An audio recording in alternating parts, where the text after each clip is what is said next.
Una contundente amenaza contra la mayor alianza de seguridad del mundo. El expresidente de Estados Unidos y precandidato Donald Trump advirtió que no va a defender a los países que tengan facturas pendientes con la OTAN ante una supuesta invasión rusa. Es más, aseguró que animaría a Moscú a hacer lo que le diera la gana. The Secretary General Stoltenberg. El secretario general Stoltenberg, bueno, no sé si aún lo es, pero era mi mayor fan. Dijo, todos estos presidentes vinieron, daban un discurso y se iban y eso era todo. Y todos debían dinero y no lo pagaban. Me hicieron esa pregunta. Uno de los presidentes de un gran país se puso de pie y dijo, bueno, señor, si no pagamos y somos atacados por Rusia, ¿nos protegería? Dije, ¿no pagaste? ¿Eres moroso? Dijo, sí, digamos que eso pasó. Dije, no, no te protegería. De hecho, los animaría a hacer lo que quieran. Tienes que pagar tus cuentas. Unas palabras que, además de demostrar la incomprensión que tiene Trump respecto a la financiación de la alianza, también revelan la apuesta del republicano por el aislacionismo y, sobre todo, hicieron sonar las alarmas entre los europeos ante el desprecio del expresidente por el acuerdo pilar de la OTAN. Hablamos del artículo 5 del tratado que compromete a los miembros a la defensa mutua. Las continuas declaraciones de Trump sobre facturas impagadas a Estados Unidos reflejan un malentendido fundamental de cómo funciona la financiación de la OTAN. Sus 31 miembros se han comprometido a gastar al menos el 2% de su PIB en defensa para 2024. Pero eso es dinero gastado en su propia defensa, no son facturas pagadas a cualquier otro país. En la actualidad, Estados Unidos es el miembro de la OTAN que más gasta en defensa, con alrededor del 3,5% de su PIB. 10 otros han alcanzado el objetivo del 2% y los demás están cerca del umbral del 2% o dicen estar acercándose a esa marca. En virtud del artículo 5, los miembros de la OTAN han prometido acudir en ayuda de los demás si son atacados. Con la guerra en Ucrania, los comentarios de Trump han renovado los temores en Europa de que Estados Unidos sería un aliado poco fiable si Vladimir Putin decidiera invadir un país miembro de la OTAN. Estonia y Finlandia, dos países vecinos de Rusia, llamaron a los integrantes de la alianza a invertir más en defensa. Creo que lo que dice el candidato presidencial en Estados Unidos también es algo que quizá despierte a los aliados que no han hecho tanto.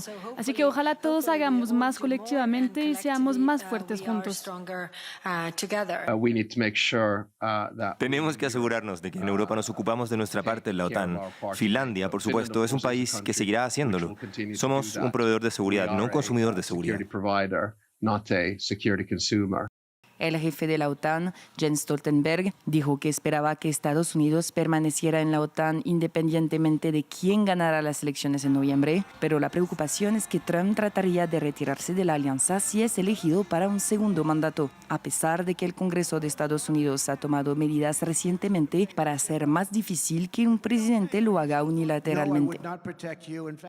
¿Es entonces Donald Trump una amenaza para la OTAN? ¿Qué sentido tiene la alianza hoy en día? ¿En qué contexto geopolítico juega?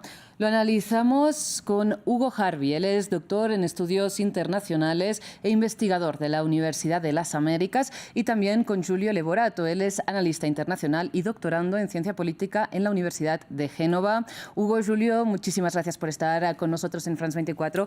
Antes de empezar, les recuerdo a ustedes, a nuestra audiencia, que pueden hacernos llegar sus comentarios en nuestras redes sociales. Nos encuentran como @France24_ES y con el numeral El Debate F24. Y también pueden repetir este y todos los programas en nuestro canal de YouTube y también en Apple Podcasts, Spotify, Deezer y TuneIn.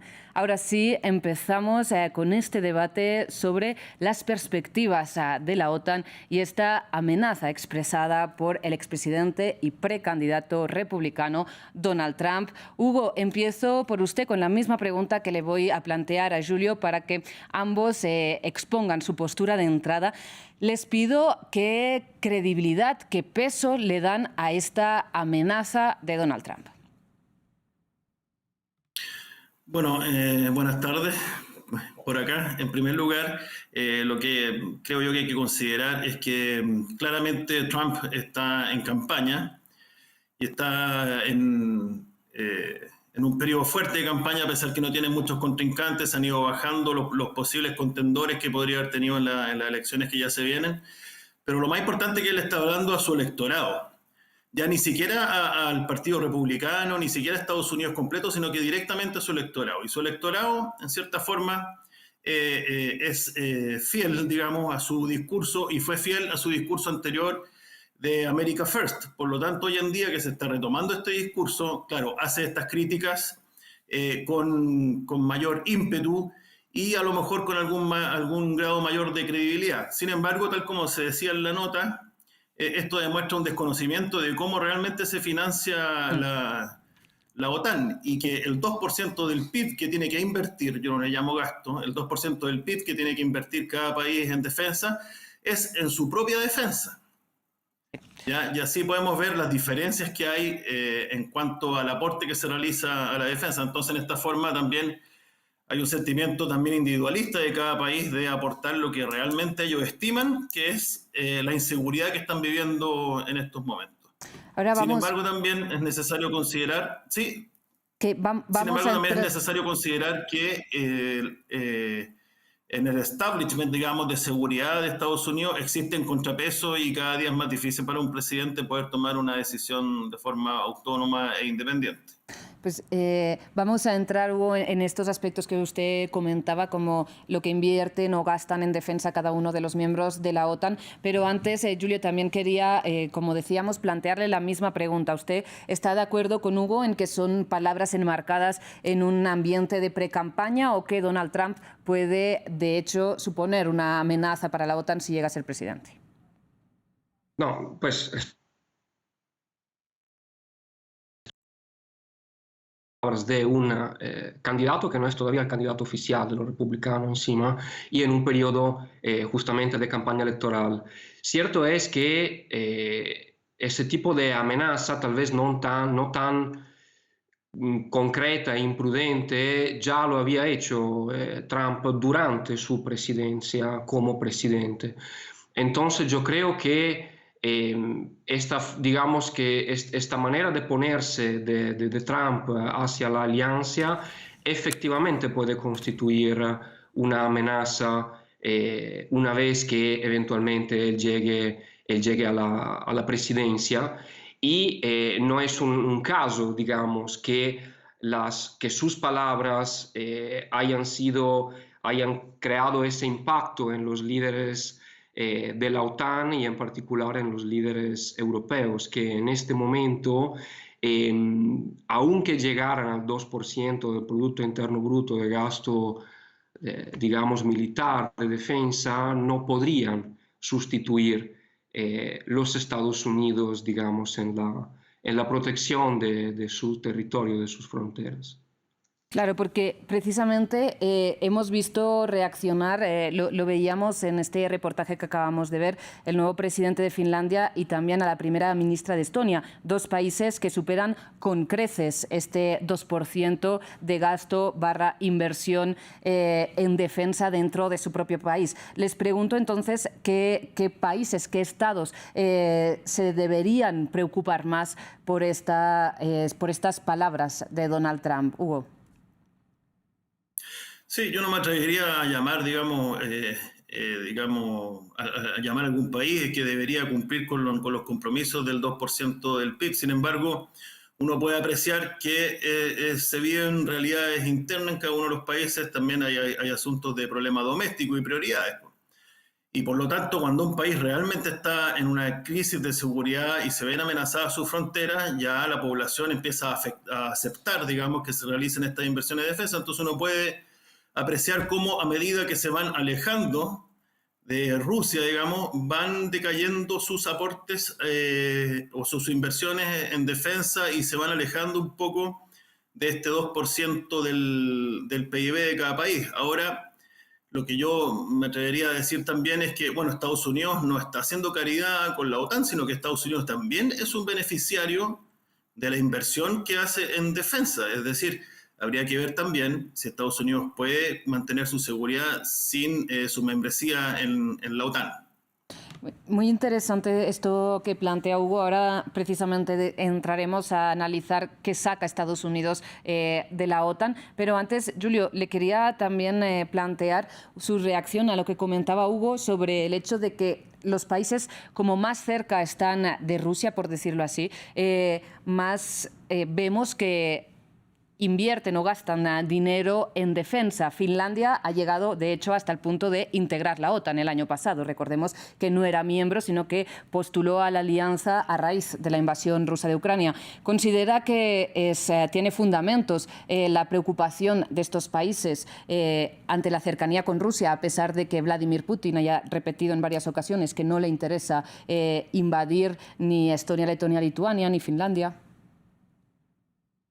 Bueno, pues es lo mismo que decía con respecto a Ucrania antes de invadirla, ¿no? Entonces, efectivamente, por países que tienen una frontera en común con Rusia, es inevitable que haya cierto grado de preocupación. No es un caso, y estoy totalmente de acuerdo con Hugo, que los países que llegan y superan el 2% son efectivamente, dentro de la OTAN, son efectivamente los países más cercanos a Rusia, que entonces tienen cierta percepción de la amenaza, ¿no? Es claro que la proximidad geográfica tiene un impacto sobre nuestra percepción de la amenaza, y en particular sobre la percepción que los estados tienen de una amenaza como es Rusia.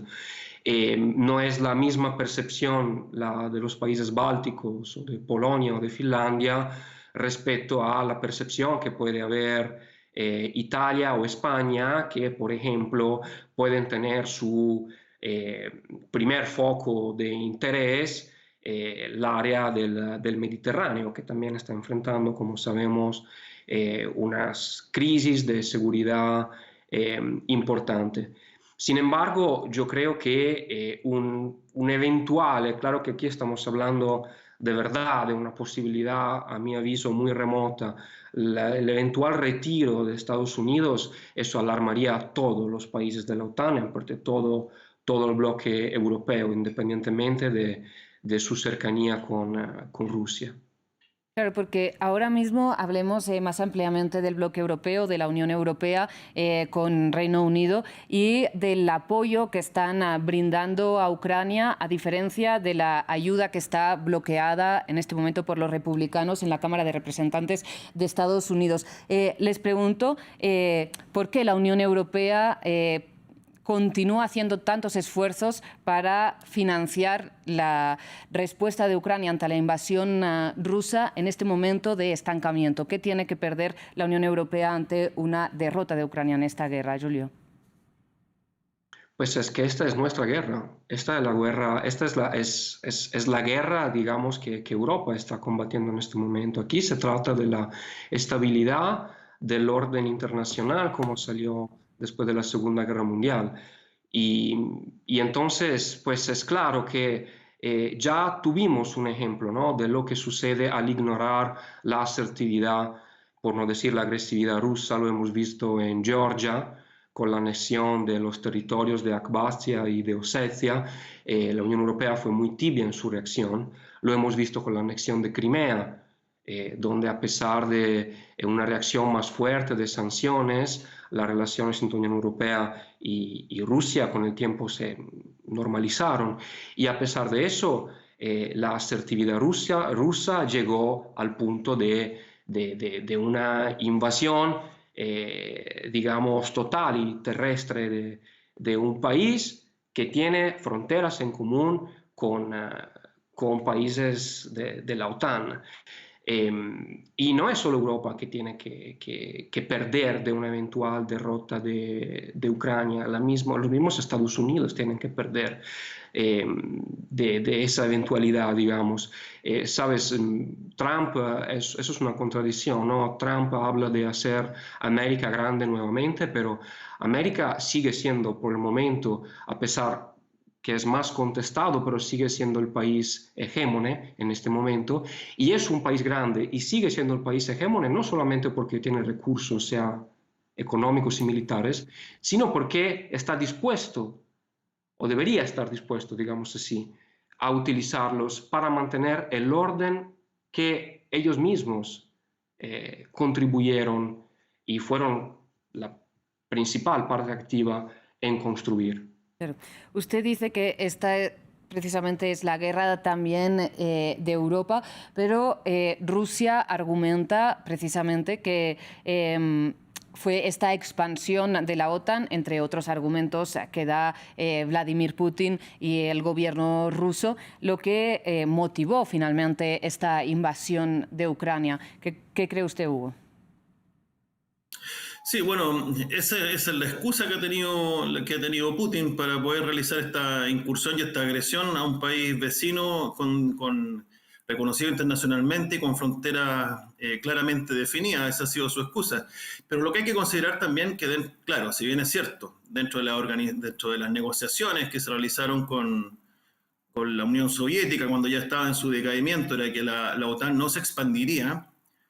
Esa promesa, eso no quedó nada escrito, no está en ningún, digamos, documento formal, pero por otra parte hay que considerar que no es la OTAN la que se ha ido expandiendo, sino que son los países, los estados, que han ido incorporándose a la OTAN de manera absolutamente voluntaria, porque claramente prefieren depender, o su seguridad prefieren tenerla en un contexto de la OTAN, que en un contexto de manera individual, precisamente por este tipo de agresión. Entonces, yo me tomo también de las palabras de Julio para decir que esta no solamente es la guerra de Europa, sino que es la guerra del sistema internacional. El sistema internacional en estos momentos se está viendo tensionado por 2 integrantes del Consejo de Seguridad, por 2 integrantes permanentes de los 5 que existen. Es un periodo de acomode del orden internacional, por lo tanto, creo yo que Trump está mal entendiendo el contexto global y yo creo que debe tener asesores que deben hacérselo ver en algún tipo de momento más adelante, así como lo hizo en su momento el general McMaster, cuando era su asesor de seguridad nacional en su momento. Y creo yo que, claro, en la medida que ya se vaya acercando el tema de las elecciones o salga elegido presidente, espero yo que pueda analizar bajo otro prisma cuál es la situación a nivel internacional. Y como decía Julio, es su sistema internacional que tanto costó crear y que con todas sus deficiencias también tiene sus virtudes, y hasta el momento, como dije anteriormente, se está viendo sumamente tensionado por China y por Rusia. Les pregunto hasta qué punto la OTAN no se ha visto, digamos, revitalizada a raíz de esta invasión rusa de Ucrania. Recordemos que, por ejemplo, el presidente Emmanuel Macron llegó a decir en 2019 que la OTAN estaba bajo muerte cerebral y, sin embargo, ahora, como decíamos, ha logrado nuevos integrantes. Finlandia en 2023, también Suecia está eventualmente a punto de entrar. Julio. Sí, claro, totalmente. Eso fue seguramente una de las consecuencias de la invasión rusa de Ucrania, ¿no? Y eso también da la idea del valor, digamos, ¿no?, de la narración rusa. Al decir que fue por la expansión de la NATO que ellos intervinieron, y pensar que después el resultado fue justamente el revitalizar una organización de defensa militar que, como recordaban las palabras de Macron, estaba cerca de la insignificancia, digamos así. Ahorita estoy obviamente exagerando, eso es paradójico, ¿no? Pero es totalmente verdad. Hemos visto, como usted lo mencionó, Finlandia entró a ser parte de la organización, Suecia está al punto, falta solamente la firma de Hungría, pero en el summit que se concluyó hoy también se están abriendo conversaciones con países del ex bloque soviético, con otros países del ex bloque soviético como Georgia, Moldavia y Bosnia, que son países que en manera directa e indirecta viven la amenaza rusa. Y también recordemos que con Ucrania también están de una forma ambigua, pero medio abiertas estas conversaciones sobre una eventual entrada en algún contexto que de momento nadie se atreve a definir del todo. Hugo, ¿usted cree que es posible la entrada de Kiev en algún momento a la OTAN? Sí, bueno, la verdad es que depende de tantos factores que uno no se atrevería a poder aventurar si es que va a entrar o no va a ingresar y bajo qué condiciones.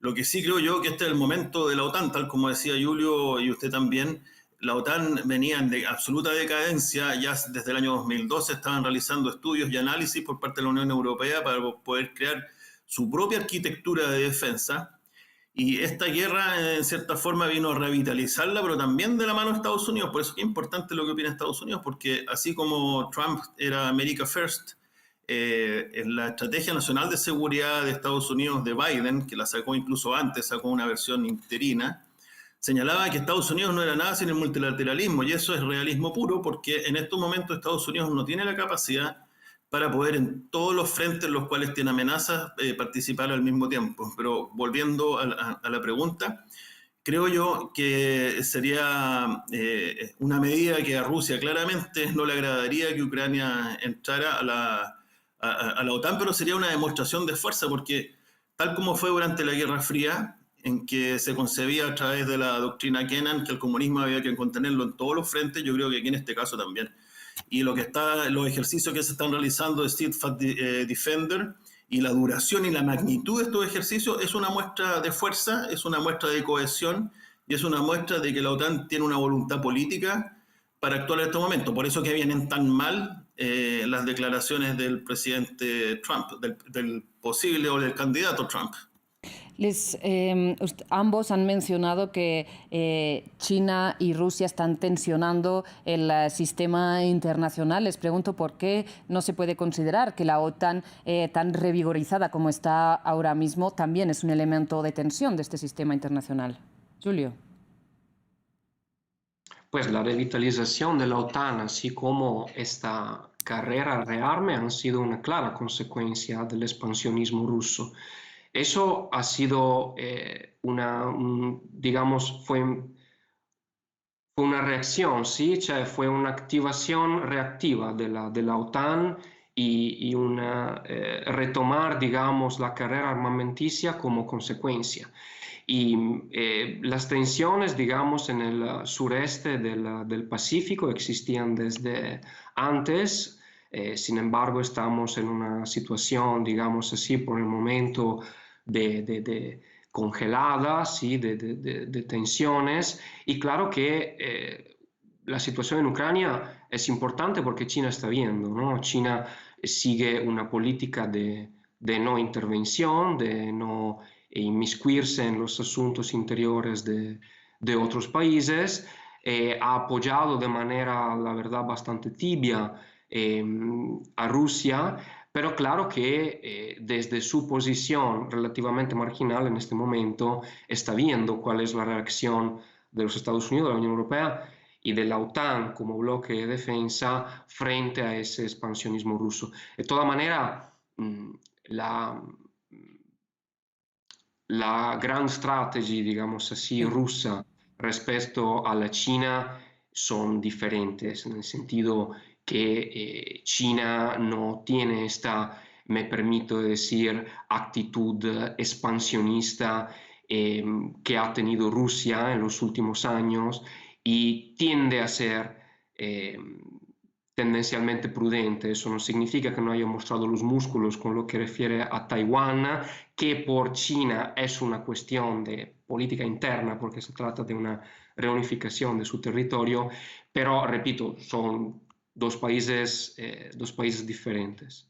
Y precisamente la OTAN en sus últimas cumbres ya ha citado a China como amenaza, ¿no?, para la seguridad de la alianza, así como a Rusia, mientras China, el discurso que tiene es que es Estados Unidos quien está fomentando la tensión del orden internacional con esta financiación de Ucrania frente a la invasión rusa. Hugo, le pregunto, ¿qué análisis hace usted del discurso de China?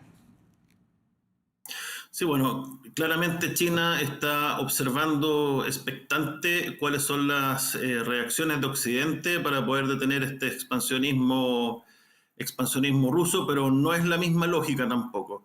Sin embargo, China ya dijo, Xi Jinping, que es un objetivo absolutamente nacional, que no descarta el uso de la fuerza y que más temprano que tarde se va a realizar la anexión de Taiwán. Entonces ahí también Occidente no va a poder hacer mucho tampoco, ni tampoco la OTAN, digamos, que no le correspondería.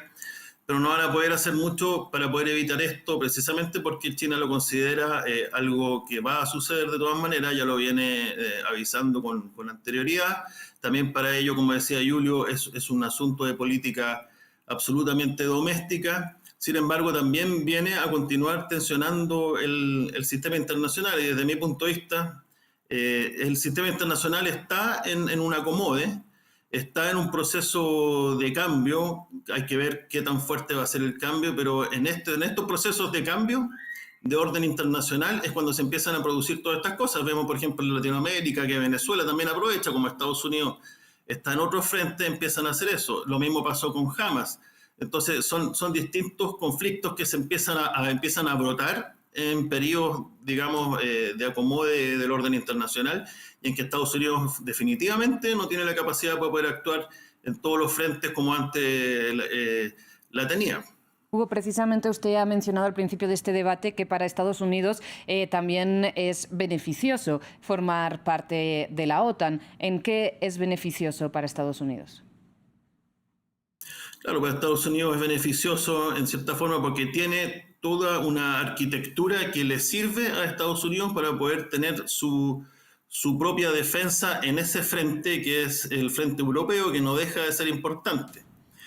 Tiene también, desde el punto de vista económico, abastece con grandes cantidades de armamento, por lo tanto también tiene un mercado para sus negocios. También influye de manera cultural en muchos países, los más cercanos hacia Estados Unidos, y además que también tiene aliados. Hay veces que Estados Unidos ha ocupado el pacto de la OTAN, o a veces ha pedido a aliados individuales que lo acompañen en algunos esfuerzos de atacar a otro tipo de países para poder contrarrestar otro tipo de amenazas, a veces saltándose el sistema internacional también. Por lo tanto, ahí tiene una gran fuente de aliados, y también desde el punto de vista realista tiene países que son afines a ellos, pero principalmente para Estados Unidos y para todo el aparataje de seguridad nacional, para Estados Unidos no es un gasto, sino que es una inversión, y que creo yo que tienen la conciencia de que es más beneficiosa que lo que pueda perjudicarle en su asunto. El problema es que gran parte de los presidentes de Estados Unidos han tratado de asimilar sus políticas domésticas a lo que pasa en la arena internacional.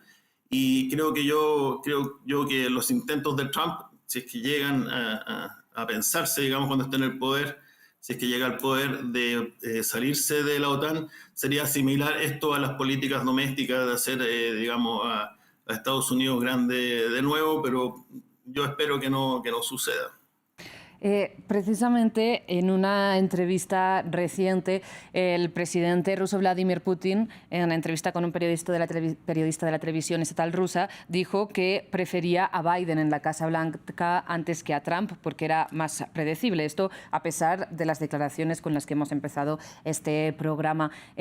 ¿Por qué considera usted, Julio, que Putin prefiere a Biden antes que a Trump?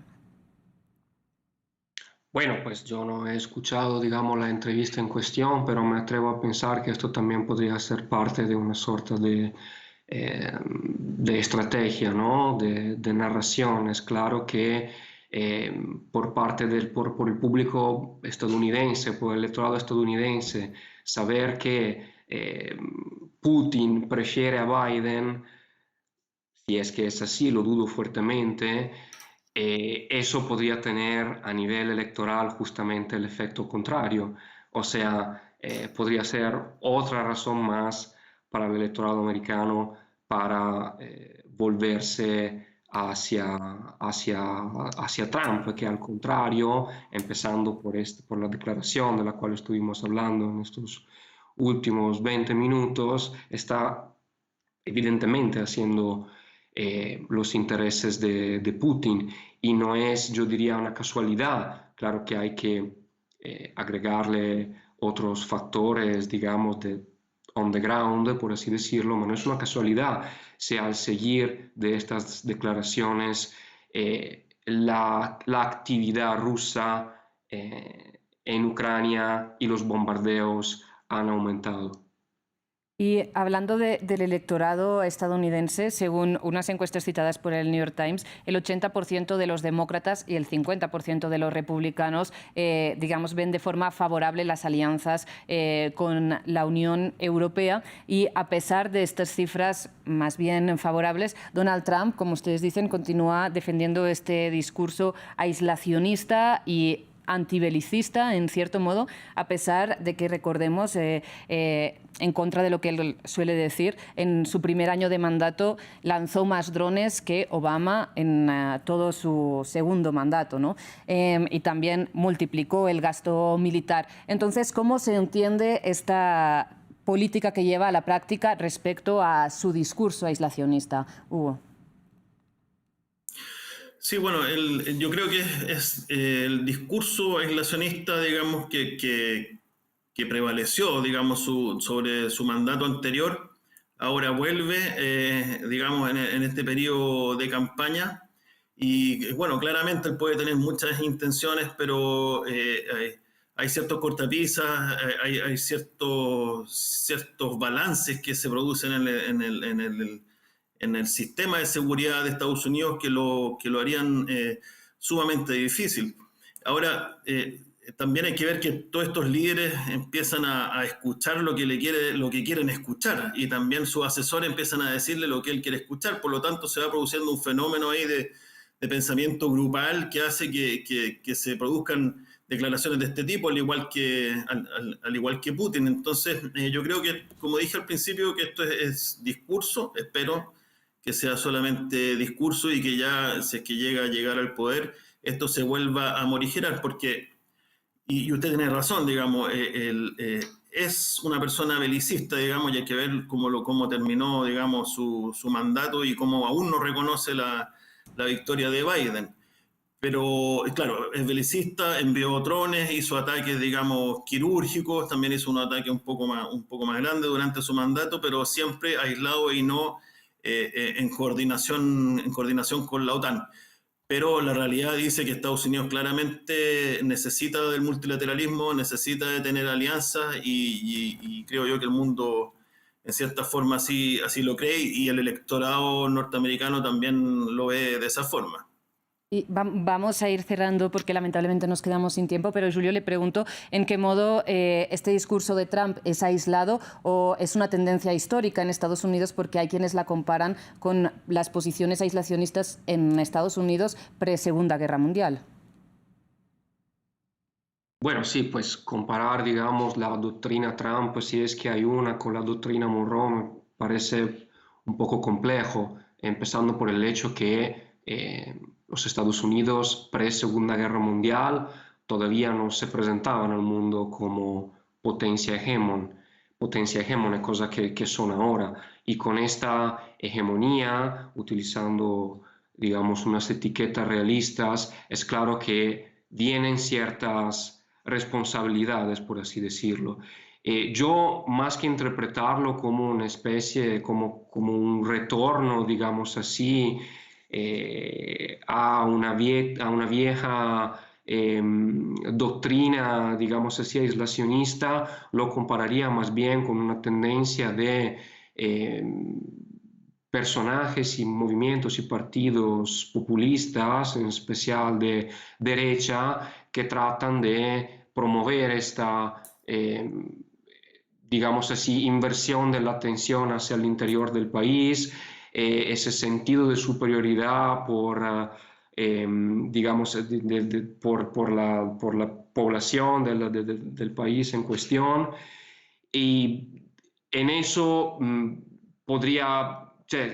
esperanza es que eso se traduzca, como ha pasado aquí en Italia con Meloni, o como está pasando, por ejemplo, con Wilders en Holanda, sí. Al momento cuando Trump, pues sí es que llegará, permíteme decir, ojalá que no, a presidente, se transformará, su lenguaje se transformará, digamos así, se adaptará a las que son las contingencias y los constraints, digamos sí. Así, de su cargo como presidente y de su función como líder de la nación guía del mundo liberal occidental. Para terminar, precisamente así como Trump puede amoldarse, digamos, al cargo que va a ocupar, ¿puede la Unión Europea también aprovechar esta situación para ser más independiente de Estados Unidos en términos militares y de defensa? Hugo, para cerrar su conclusión. Sí, yo creo que se podrían empezar a retomar los estudios que se habían realizado en su momento para poder estructurar una arquitectura de defensa europea prescindiendo de Estados Unidos, pero caemos nuevamente a cuál es la amenaza. Las coaliciones internacionales tienen un interés clave que los aúna y después se va ampliando distintos intereses, ya sean económicos, políticos, de seguridad, y en este caso de seguridad. Una arquitectura de seguridad tendría que visualizar una amenaza común. Y en este caso la amenaza común es Rusia y sucedería exactamente lo mismo desde mi punto de vista, en que los países que estuvieran más cercanos a Rusia tendrían más inversión en defensa y los países que están más lejanos a Rusia, que ven más lejana alguna amenaza a su seguridad, terminarían por aportar en menor medida a este esfuerzo de seguridad colectivo. Por lo tanto, yo creo que se cae en exactamente lo mismo. Ahora sí hay que considerar que a lo mejor el discurso de Trump quiere llamar a la conciencia del resto de los países. Su primer discurso anteriormente, cuando señaló exactamente lo mismo, tuvo su efecto y los países aumentaron su inversión en defensa. Pues Hugo, Julio, lamentablemente nos hemos quedado sin tiempo para seguir profundizando en esta cuestión que tiene tantísimas aristas, pero les agradezco muchísimo su participación y su análisis aquí en el debate de France 24. También agradezco a la producción, como siempre, y al equipo técnico de este programa y a ustedes por su atención. Ya regresamos.